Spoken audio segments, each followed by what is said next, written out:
Hello class 8। Hope you are good. जैसा कि history हमने ऑलरेडी थोड़ा बहुत डिस्कस करने का प्रयास भी किया था, हम आज थोड़ा सा इम्पोर्टेंट पढ़ने जा रहे हैं हिस्ट्री चैप्टर में। मैंने आपको अपडेटेड सिलेबस ऑलरेडी भेज दिया है, हालांकि रिमूव कुछ हुआ नहीं है। थोड़ा ही बहुत जियोग्राफी का एक आध कुछ क्वेश्चंस वगैरह, एक आध चैप्टर वगैरह हुआ है अपडेटेड में, ठीक है। तो हम पढ़ने जा रहे हैं बहुत ही इम्पोर्टेंट। क्या क्या इम्पोर्टेंट है ये दोनों चैप्टर में, जो कि आपके फ्यूचर के लिए और आपके एग्ज़ाम के पॉइंट ऑफ व्यू से भी इम्पोर्टेंट होगा। फोकस कीजिएगा, दोनों चैप्टर बहुत इंपॉर्टेंट हैं। देखिए, पहली चीज़ समझिए, what is the problem with the periodisation of Indian history that James mill offer. James मिल एक ऑफर थे, एक ब्रिटिशर्स के टाइम पे एक व्यक्ति थे जेम्स मिल, और जेम्स मिल ने काफ़ी कुछ इंडियन हिस्ट्री में डिवीज़न किया। लाइक ब्रिटिश इंडिया के समय इनका काफ़ी कंट्रीब्यूशन रहा है।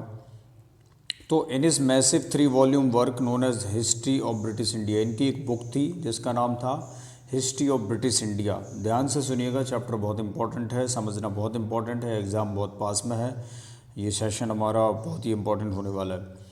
तो इनकी एक बुक थी the history of British India. उसमें जेम्स मिल ने डिवाइडेड किया है हिस्ट्री को, इंडियन हिस्ट्री, हिंदू और मुस्लिम और ब्रिटिश। इंडियन हिस्ट्री को डिवाइड किया है हिंदू में, मुस्लिम में और ब्रिटिश में। 3 उसमें डिवाइड किया। कौन कौन सा? हिंदू, मुस्लिम और British. He let the emphasis on the upliftment of society which was introduced by the Britishers in India. इनने लाइक सोसाइटी के अपलिफ्टमेंट मतलब उनको बढ़ावा देने के लिए कार्य किया है, जो कि इंट्रोड्यूस करता है ब्रिटिशर्स को इंडिया में। According to him there was a religious intolerance, caste taboo, superstitious believes, बहुत सारी चीज़ें ऐसी थी जो सहन योग्य नहीं थी इनके अनुसार। ओके, जैसे रिलीजियस इंटॉलरेंस, बहुत सारे लोगों के साथ भेदभाव हो गया। जैसे एक व्यक्ति, ये ब्राह्मण है, ठीक है, तो ये ब्राह्मण है तो ये भेदभाव कर रहे हैं किसी गरीब व्यक्ति के साथ, ठीक है। तो उनको उनके अधिकार से यदि वंचित कर दिया, राइट से वंचित कर दिया, तो हम कह सकते हैं ये रिलीजियस इंटॉलरेंस हो गई। भाई मंदिर में नहीं घुसने दे रहा है, ठीक है, मंदिर जाना चाहता है कोई व्यक्ति, घंटा बजाना चाहता है, भगवान बैठे हैं, तो इनको एंट्री नहीं दी जा रही, इनको एंट्री दी जा रही है। तो ये एक रिलीजियस इंटॉलरेंस हो गया, जो कि बहुत ही गड़बड़ था उसकी सिचुएशन के अकॉर्डिंग देखा जाए तो, ठीक है। Caste taboo, superstitious belief, darkness वगैरह हो गई थी। ऐसी चीज़ें जो है जो बहुत ही इंटॉलरेंस वाली सिस्टमेटिक सिचुएशन क्रिएट करती हैं। और how ever this division was problematic, बहुत सारे प्रॉब्लमेटिक रीज़न था। वैरायटी ऑफ फेथ एग्जिस्ट करते थे apart from Hinduism, Islam.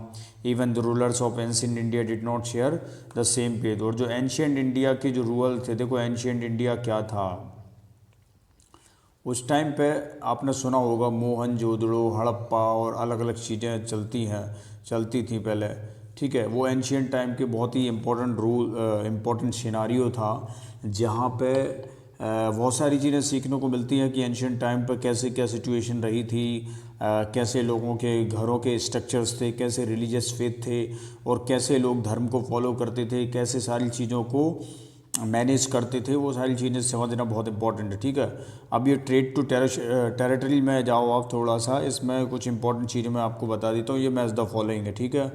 Match the following में आपको समझना है कौन क्या था। दीवानी कौन होता है? वो व्यक्ति जो रेवेन्यू कलेक्ट करता है। पहले क्या था कि दीवानी करके पहले टैक्स लगाया जाता था, पहले टैक्सेशन सिस्टम था। जो 3 टाइप की क्लासेस थी ना, 3 टाइप की क्लासेस थी, लाइक क्लर्जी, नोबिलिटी, क्लर्जी हो गई, ठीक है, नोबिलिटी, और एक बिग बिजनेसमैन की जो क्लासेस थी, उनमें लोगों के ऊपर टैक्स लगाया जाता था। जो बड़े लोग होते थे वो छोटे लोगों पर टैक्स लगाया करते थे। तो टैक्सेशन सिस्टम से क्या हुआ कि उन लोगों के बीच में भेदभाव हो गया। तो ऐसे ये दीवानी प्रथा जो बनाई गई, ये राइट टू कलेक्ट रेवेन्यूज़ वगैरह कलेक्ट करने के लिए बनाई गई थी। टाइगर ऑफ माइशोर किसे कहा जाता था? टीपू सुल्तान को। फौजदारी अदालत कहाँ थी? क्रिमिनल कोर्ट, ठीक है। Rani Chennamma led an Indian British movement in Kittur. सिपाही कौन होता था? सिपोही को सिपाही बोलते थे। सिपोही म्यूटिनी होती थी। जलियांवाला बाग हत्याकांड जो हुआ था ना, उसमें सिपोही म्यूटिनी बहुत रोल प्ले किया था, जब वो मंगल पांडे जी ने अपना बैरक छावनी में नेशनलिज्म वाला चैप्टर कभी पढ़ेंगे ज़िंदगी में 10th में तो समझ में आएगी चीज़ें, ठीक है। तो the British conquest of Bengal begin the battle of Plassey, Plassey का युद्ध हुआ था, ऑब्वियसली बात है ब्रिटिश ने जीता था, है ना। और हैदर अली और Tipu Sultan were the ruler of, कहाँ के रूलर थे, हैदर अली टीपू सुल्तान मैसूर, कर्नाटका आज बोला जाता है जिसे कर्नाटका, ठीक है, Mysore. Dalhousie implemented the doctrine of lapse, एक डॉक्ट्रिन ऑफ लेप्से का सिद्धांत है जो कि लॉ वगैरह में आप कभी ज़िंदगी में क्लैट वगैरह करेंगे तो पढ़ने को मिलेगा। Maratha kingdom were located mainly in the part of western India, ठीक है, वेस्टर्न इंडिया के पार्ट में मराठा किंग्स जो हैं वो लोकेटेड होते हैं, ये समझना बहुत इंपॉर्टेंट है। अब ये ट्रू और फॉल्स ये आप अच्छे से सॉल्व कर लेना। The Mughal empire became stronger in the 18th century, ठीक है, स्ट्रॉन्गर नहीं हुए थे, कहाँ हुए थे, मुगल एम्पर 18th सेंचुरी में स्टार्ट 16th में हुए थे, ठीक है। East India Company was the only European company that traded with India, ये भी गलत है, बहुत सारी पोर्चुगीज और फ्रांस और लाइक PDBD ऐप, पहले पोर्चुगीज आए, फिर डच आए, फिर ब्रिटिश आए, फिर फ्रांसीसी आए थे आखिरी में, तो बहुत सारे ट्रेड कंपनीज तो बहुत सारी थी, ऐसा नहीं कह सकते कि ईस्ट इंडिया कंपनी ही ओनली थी, फॉल्स हो गया ये। Maharaja Ranjit Singh was the ruler of Punjab, बिल्कुल सही बात है, थे ये तो पंजाब के रूलर ही थे Maharaja Ranjit Singh ji. The British did not introduce the administrative changes in the territory they conquered, बिल्कुल सही बात है, ये बात तो नहीं, ब्रिटिश डिड नॉट लिखा हुआ है, ठीक है, तो ये फॉल्स हो गया, ब्रिटिश ने तो इंट्रोड्यूस किया था टेरिटरी वगैरह, जो आपके साथ टेरिटरी वगैरह डिवाइडेड है, ये पहले प्रिंसली स्टेट्स हुआ करते थे, ठीक है। What attract the European trading companies to India, Europes को क्या अट्रैक्ट किया कि उन्होंने ट्रेडिंग किया इंडिया ने, cheap fine quality skill cotton बहुत सस्ते रेट पे इंडिया में मिल जाता था।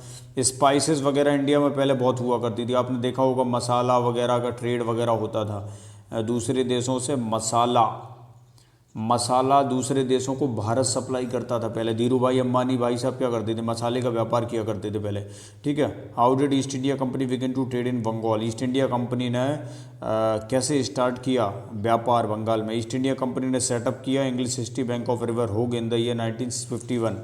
This became base from which country state is known as the time of factory operated, the factory has a warehouse, factory के पास वेयर हाउस था, good export के स्टोरेज फैसिलिटीज़ थी, ओके ऐसे उन्होंने धीरे धीरे अपने ट्रेड को एक्सपेंड किया।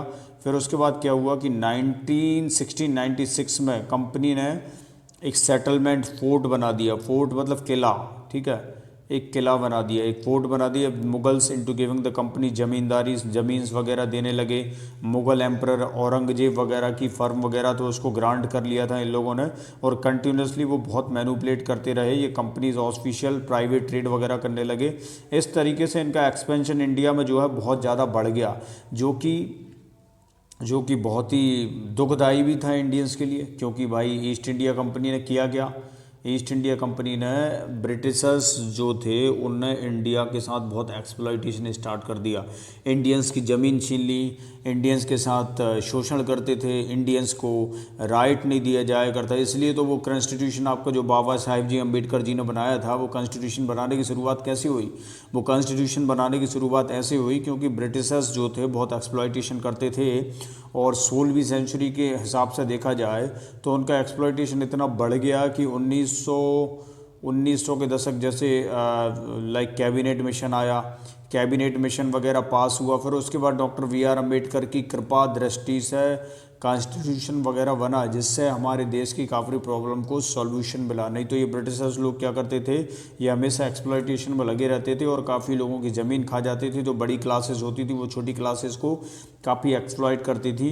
तो इस तरीके से जो एक्सप्लॉइटेशन का सिस्टम था ये इंडियंस लोगों के लिए बहुत ही टॉलरेंट वाला नहीं रहा, बहुत सहानुभूति नहीं रहा, बहुत सहन करने योग्य नहीं रहा, इस प्रकार बहुत ज़्यादा डिस्क्रिमिनेशन हुआ। तो मैं आशा करता हूँ ये चैप्टर जो है फर्स्ट और सेकंड चैप्टर ये आप इसी रूप में पढ़ें, मैच द फॉलोइंग सारे कर लें सेकंड चैप्टर के, जो कि इंपॉर्टेंट हो सकते हैं आपके एग्जाम के लिए। Match the following, fill in the balance, true false, ये सब आएंगे, ठीक है। तो आप तैयारी अच्छे से करिए, आपका हाफ ईयरली एग्जाम बहुत जल्दी होने वाला है, फिर हम रिवीजन करेंगे, रिवीजन क्लासेस वगैरह स्टार्ट करेंगे, जो कि आपके लिए बहुत ही महत्वपूर्ण होगा। तो ये चैप्टर, ये सेशन इतना ही। Thank you so much for attend this session, मिलते हैं नेक्स्ट सेशन में।